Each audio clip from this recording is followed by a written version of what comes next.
So, staying with semantic memory, let's have a slightly closer look at another part of the information process that supports semantic memory, and in particular how the basal ganglia is handling these behaviors. So, this is the standard drawing of a basal ganglia component, and conceptually this is the component that selects indirect activation behaviors. So the striatum gets inputs from the left inferior frontal gyrus that detects the receptive fields that correspond with groups of columns often active at the same time in the past and currently active.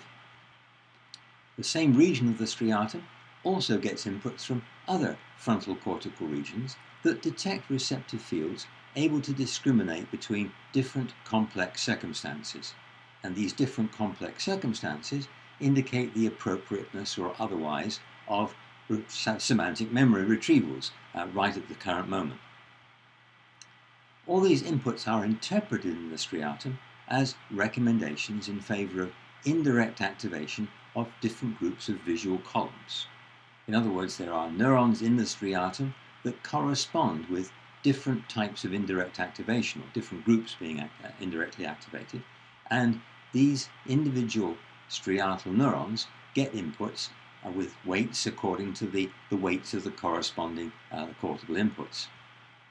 There's a competition through the basal ganglia that selects which groups of columns in the left inferior temporal gyrus will be allowed to drive indirect activations in the visual area. The thalamus tunes the selections to the precise group of neurons and targets those neurons.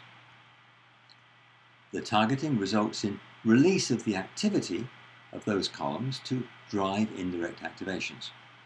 Now, of course, in the visual area, columns will get inputs from a number of released columns, and some of these visual columns will detect their indirect receptive fields, and some won't. But the ones that do detect their receptive fields will be activated, and the activation of those columns results in the experience of the semantic memory.